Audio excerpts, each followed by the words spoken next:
So, how do we connect Epic Games to PlayStation without running into issues? First, open a browser and go to the official Epic Games website, then log into your Epic Games account and head to account settings.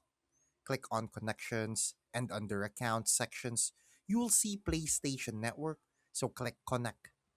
Sign in with your PSN email and password and confirm the link.